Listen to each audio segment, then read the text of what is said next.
Shalom umat yang dikasihi Tuhan, damai sejahtera Allah penuhi hati kita semua. Manusia duniawi atau manusia rohani.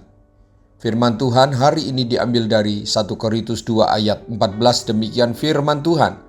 Tetapi manusia duniawi tidak menerima apa yang berasal dari Roh Allah, karena hal itu baginya adalah suatu kebodohan dan ia tidak dapat memahaminya, sebab hal itu hanya dapat dinilai secara rohani.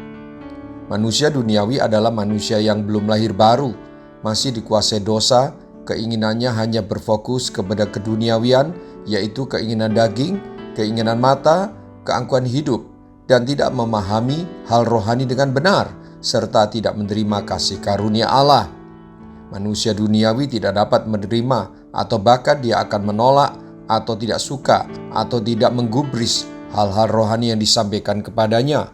Hal-hal yang mulia bagi Allah untuk manusia duniawi adalah kebodohan dan kehinaan, sebab cara pandang dan pola pikirnya dipengaruhi oleh prinsip-prinsip manusia berdosa. Bapak, Ibu, Saudara-saudari, jika Anda dan saya tidak lagi minat terhadap hal rohani, apalagi sampai menjadi orang yang menilai hal rohani sebagai sesuatu yang tidak perlu, omong kosong, maka sudah dapat dipastikan itulah manusia duniawi. Ingat, ayat yang kita baca dan dengar ini menegaskan bahwa manusia duniawi tidak menerima apa yang berasal dari Roh Allah. Ia tidak dapat memahami hal-hal rohani. Mari sadar, bangun, jangan biarkan rohmu tertidur. Hari-hari ini adalah jahat. Hiduplah dengan saksama, perhatikan bagaimana kamu hidup. Jangan seperti orang bebal, tetapi seperti orang arif. Dan pergunakan waktu yang ada, karena hari-hari ini adalah jahat. Dan janganlah kamu bodoh, tetapi usahakanlah supaya kamu mengerti kehendak Tuhan. Jangan hidup sebagai manusia duniawi. Mari kita berdoa.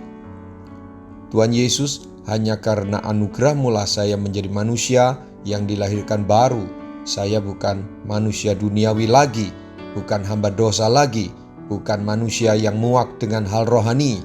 Saya bersyukur dalam kelemahan saya masih memiliki kesadaran akan pentingnya hal-hal rohani. Bantulah saya terus ya Roh Kudus, agar selera rohani saya tidak hilang, tidak seperti orang yang kehilangan selera makan karena sakit fisik dan jiwanya. Saya bertekad untuk selalu menjaga kehidupan rohani saya dan juga keluarga saya agar tetap sehat, semakin mendalam di dalam Engkau, hingga Tuhan panggil saya pulang ke rumah-Mu. Dalam nama Tuhan Yesus, haleluya. Amin. Sampai jumpa besok dengan suara gembala, firman Allah yang hidup. Tuhan Yesus memberkati.